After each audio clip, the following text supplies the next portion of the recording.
What is going on, everybody, and welcome back into Valley Studios. Who is ready for part 2 of the Pumpkin King build, where we have been building an amazing sculpted, gravity-defying Pumpkin King, all together with rock formations, vines, and then the actual bad A pumpkin itself. So this video is just us painting the vines, the rocks, a little bit of flocking, real dirt. I'm using real dirt in this Tumbler build. And of course, the actual pumpkin itself. This is what the finished result will be. So let's jump into the content and let's see how I painted this bad boy out. Alright guys, let's jump straight into this content here. Now I've already given this bad boy a complete douse of Mars Black. If anybody knows my painting style, I love to give it a blacked out Mars Black, just to give us a good base, also to somewhere I can build shadows and build highlights on top of those darker colors. So also I'm rolling in with some browns here. I've already given it a little bit of sepia, and I'll kind of give it more sepia ink as I run through the process over the dirt. But this is mostly burnt umber and raw umber. So I'm just going to go ahead and apply this very liberally, mainly specifically to the dirt portions. So as you can see here, I do have sculpted rock, and I also have spots where I'm going to apply some dirt. So I'm also going to go ahead and begin the process of just graying out some of the rock tones.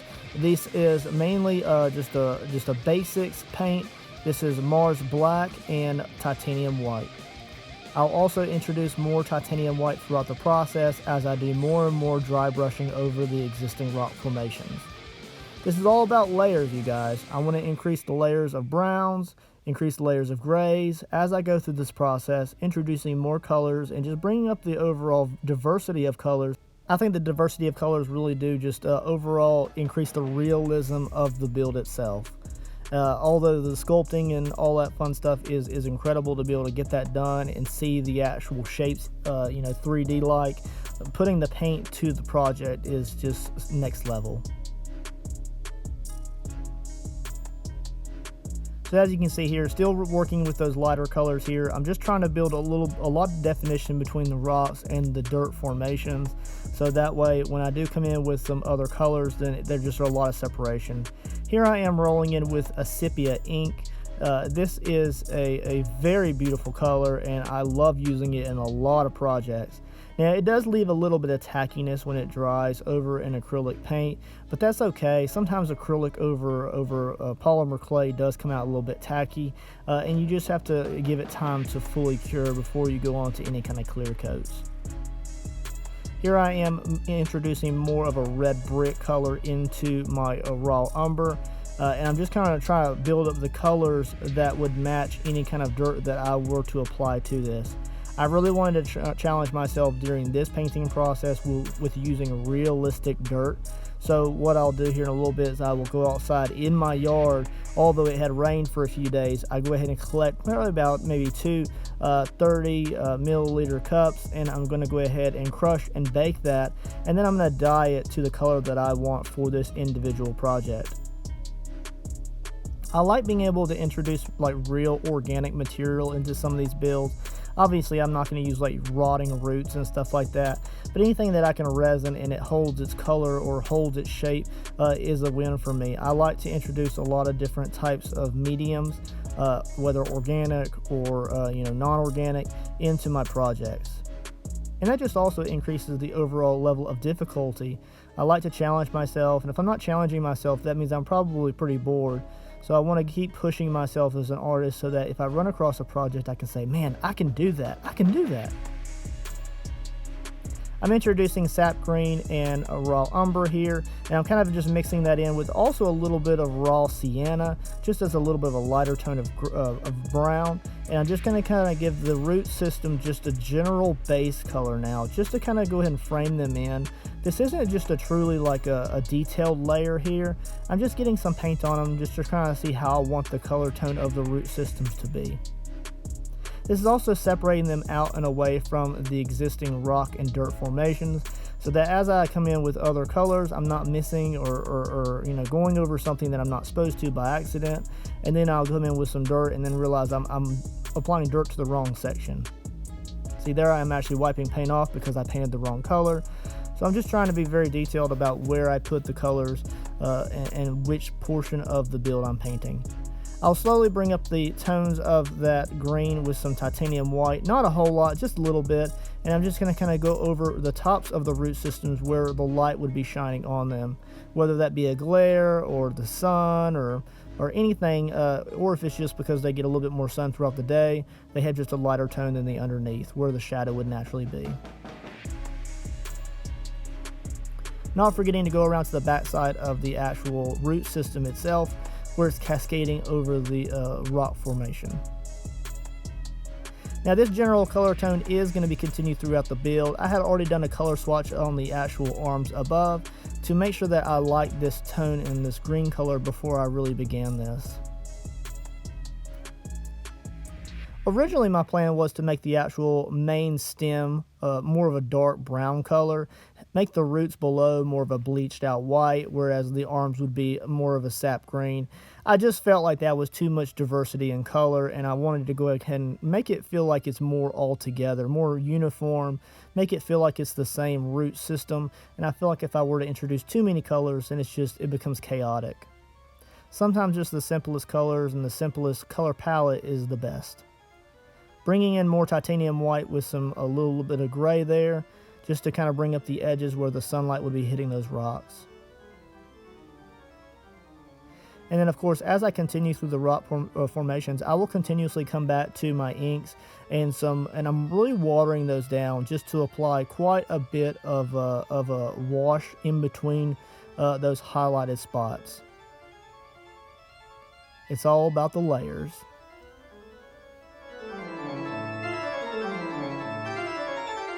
What do you think, you guys? I think the color combination looks really good.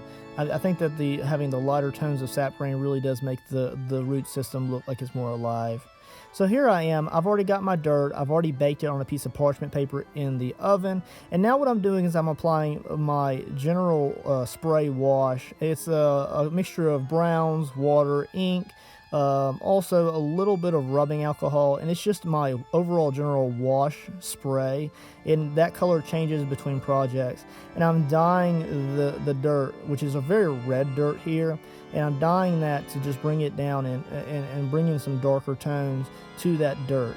I want it to be a little bit darker than what it is, or if anything, just applied maybe ink to it so that it darkens specific pieces or clods of dirt. And I'm okay with it if it has a red tone, just because a spray to lock it into place will darken the dirt naturally. But I just want it to be a little bit darker than that red dirt is straight out of the yard. So now what I'm doing with the root system is I'm actually starting to introduce a yellow ochre into my sap green mixture, and I'm going over the tops of the root systems. Now it looks very golden here. Now in reality it's a little bit of a darker tone, so it's very similar, but it's giving me quite a bit of highlights over the tops of those existing roots. And I like that it really kind of brings them forward a little bit in the overall diorama. And as I build up, more layers and more material here, those lighter colors of highlights are really necessary. Otherwise, the roots would really disappear into the overall background of these rocks. They would kind of be less noticeable, and they wouldn't draw the eye as much. As you can see here, I was originally going to use a piece of paper just to kind of slide the dirt into place. That didn't really work out too good. So instead what I did is I started just to apply it by hand. What I'm doing is I'm just using a paintbrush with some Mod Podge, PVA glue as it were, and I'm just going to go ahead and just use dirt just to kind of slide that into place. And the dirt lays where it lays. Some areas I may push the dirt into position, and in some areas I may go over with a little bit more Mod Podge before I apply more dirt. Now a lot of the top layer is very loose. As I move the diorama around to apply it at different angles around the bottom of the rock formation of the base, some of this will fall off. That's completely okay. If it falls off, it was never meant to be. So just kind of applying some of that dirt around the actual bottom of the root formation. And I may apply this later on down the road a little bit to the actual pumpkin himself above, just to make it look like he kind of stood himself up out of the dirt, and he may have a little bit of dirt and grime around the bottom of his the base of his pumpkin there. I think that the overall just dirty grime that I'm going to paint on it will be enough, but we'll see how it goes later on down the road. I got quite a few steps left to do before we're even remotely done with this bad boy. I still have to make his sharp, bloody teeth. He's going to have a green or yellow epoxy glow drip from his eyes, nose, and mouth. He is also going to have pumpkin guts rolling out of his mouth, so I'm going to make artificial pumpkin guts, maybe out of clay and some resins. And then we're also going to make him a cigar out of clay and paint to have in his mouth. And that is all going to be topped with his amazing pumpkin topper stem. He's also going to have a crown or a halo effect around his head with UV resin gold leaf leaves. So that's going to be a whole video in itself of how I create those, and that's going to just increase the overall difficulty of this build quite a bit. So here I am spraying that, it's more of a PVA, Mod Podge watered down wash of glue, and it's going to try to just lightly lock everything into place, give it a little bit of protection there while I work up through the rest of the build. And that just keeps everything from shifting around too much before I can get to the actual epoxy stage, which is later on in the process. So as you can see, I got quite a bit of the arms done here. Don't worry, you're not missing out on a whole lot. It's the same sap green and other browns that I used below. It's a little bit less inks than I used below, but I am going to kind of keep it the same color combination throughout the build. Now the tops of the actual vine arms are going to be more of a sap green, whereas the bottoms will be more shadow, so they're going to be a little bit more leaning towards a raw umber or a burnt umber type of look. So there I am, just applying more of the yellow ochre highlights to the tops of those roots, and that's just bringing more attention to them, and I'm leaving the darker browns and greens in the grooves between the vine system. As I start to paint the actual pumpkin itself, it really is going to come alive. Now one thing that I will notate here, I'm trying to make sure that the very tips of those finger vines are a very, very bright color. And I actually went over those with more of a titanium white, and I let that dry before really applying the yellow ochre just to bring up the color tone of that. I really want those to be more of a bleached out color when I get done with everything, so that it looks like they're more prominent in grabbing. So that they stand out a whole lot more. Because when you look at it from the front, I want those arms to be like, there they are, you know. And having those a little bit of a brighter color will kind of draw the eye to the tips of those fingers before it, you know, you see, oh, it's attached to the back. So now we're going to go ahead and begin the process of kind of finishing out the actual pumpkin itself. Now, I'm not going to lie to you guys, it does have quite a few more steps to go before it is fully finished, but I just wanted to include this video. This is the main portion of the paint for the actual Tumbler main part itself, right? We still have to do the topper, we still have to do all of the accessories and the extra additives, and that's not to say that I won't add anything else to the actual paint job that we have here. So I may come back in later and feel like it needs a little bit more orange, maybe it needs a little bit more yellow and orange around some highlights, maybe it needs some more browns and washes. So that will kind of you know, debate over time. But the actual paint job itself is pretty steadfast. I just want to warn you, hey, I may add something later on down the road, maybe to, you know, increase the overall look of it if I feel like it needs something or it's missing something. That could happen with time. Now the orange that I'm using here is a Winsor & Newton Galleria paint. This is orange hue, cadmium orange hue. It is a very vibrant orange. Now it does darken slightly after it dries over this Mars black base, and I'm completely cool with that. I want him to be dark, grungy, and just very deep. He's supposed to be a pumpkin king. I want him to look pretty bad overall. I don't want him to look light and airy and cutesy. That's not what I'm going for in this build. If I want to make something like that, and if somebody's interested in purchasing something like that later on down the road where I make a cute little pumpkin for them, definitely let me know and we will talk and look into that. So one thing that I've realized that I did here wrong is I actually painted the back portions of his mouth, nose, and eyes the same overall yellowish orange tone, and I should not have done that because I want the depth of the mouth, nose, and eyes to be very dark before I apply an epoxy drip to that. So later on down the road, I have to make a repair and I come back in and I have to paint the mouth insert black again. Whereas I'm trying right now to kind of get the overall color tone for the meat or fruit of the pumpkin the right tone, right? So you have the skin or the jacket of the pumpkin, which is the bright yellow, and then you actually have the more of a yellow meat texture on the inside. And then you, of course, you have the actual pumpkin guts way on down deeper into the pumpkin. So as you can see here, this is a different light tone. I do apologize, but you can just see how bright that overall orange color is coming out to be. It is very, very vibrant, and it intensifies as I apply more layers. Now you can also see here that I do still have quite a bit of that texture left behind from the sculpting process. It is absolutely incredible. The only downside with this is, and it's the only downside, and it's completely worth it, is it is very, very rough on my filbert brush, which I'm painting majority of this with. It decimates the end of the bristles, and it almost will just kind of kill the brush in the entire process.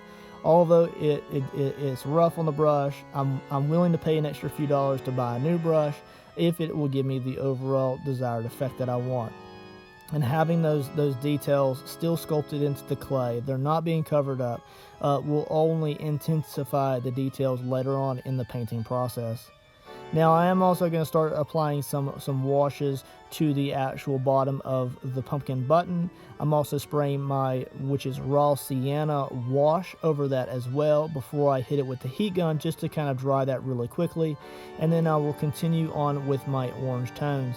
Now this orange that I'm using here is pure cadmium orange hue from Winsor & Newton. So right now the oranges haven't been mixed with any other colors, but later on in the process I do start to add more of a cadmium yellow hue to that color, just to bring up those tones a little bit. The actual pumpkin skin itself does not have any folk art daffodil paint in it, which I do also love. It's more of a thicker paint. There's that yellow, cadmium yellow hue, and you can kind of see it just brings up the yellow tones where the actual pumpkin base is meeting the pumpkin button.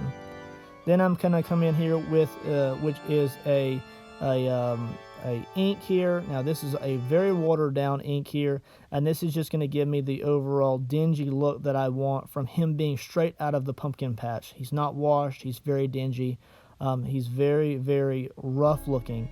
I'm even digging that the clay kind of cracked around the bottom of the pumpkin there. I think that really brings a lot of realism to him. And then as I continue with the process here, you'll see that the overall sides of the pumpkin will intensify in color as I apply more of those darker inks and washes, which truly just settle into the sculpted pieces and sculpted texture that I had applied to the skin.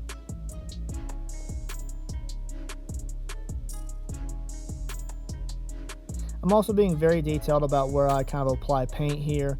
I'm definitely going to come in later and I'll do some fine tuning. If I get some orange on the vine systems, I'll go in and fix that. And this is really where I'm starting to fine tune the actual the meat or tone of the mouth, eyes, and nose. I'm really getting that yellow color down pat, and I'm also building up the layers around the actual orifices, his mouth, eyes, and nose, so it looks like there's a defining edge between the skin and the actual meat of his mouth, eyes, and nose.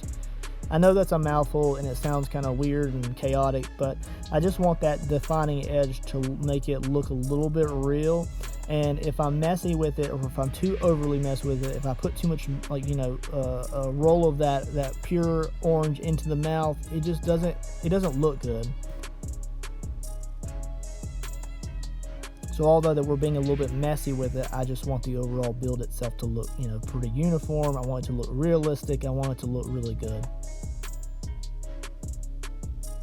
I'm not caring about getting paint on the inside or the top lip of that cup. Before I begin the painting process, I will kind of scrape that off with an X-Acto knife and then we'll begin the process of actually creating the cup topper itself. Now the cup topper is going to apply a little bit of weight to the actual Pumpkin King himself, which I'm not too really worried about. I think it's going to just really bring him together.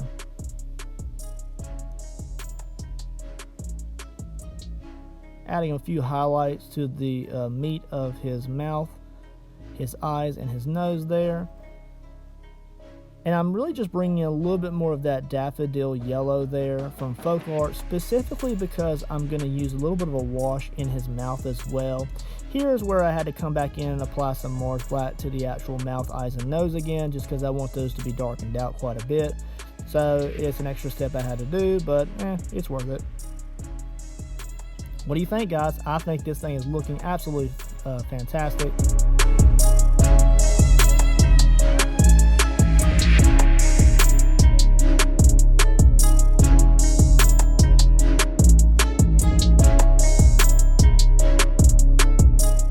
Now don't forget, you got to flip it over because you have so many nooks and crannies, and you got to paint the underside as well. Now of course a lot of these tones will be a lot darker because they're the shadow portions of the root systems, and of course you can't forget the underside of the root arms as well. So I'm going over this with a nice layer of a burnt umber here, and I'm just going to go ahead and build up the same sap greens, but just keep it a little bit darker this time.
Alright you guys, I think the last thing we have to do for this portion of the project is get some amazing glamour shots here and check out this amazing color scheme.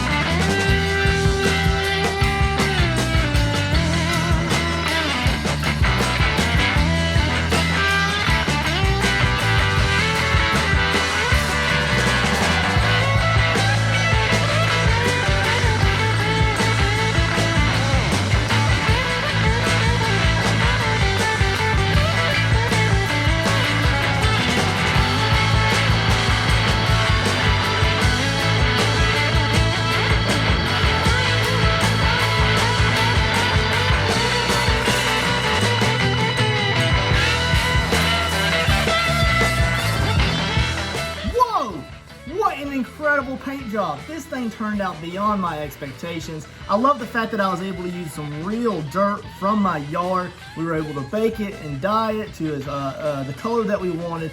We've already got that glued into place, and then of course we painted this entire bad boy out. Now the next video of this series will be the actual sculpting of the pumpkin topper itself, which will include also a halo or a crown of vines also. So stay tuned for that, guys. It will be coming in the next few weeks. Otherwise, you enjoy the rest of your day, Thank you for all you do. Subscribe, like the video, and leave a comment below. What would you like to see next? Later, guys.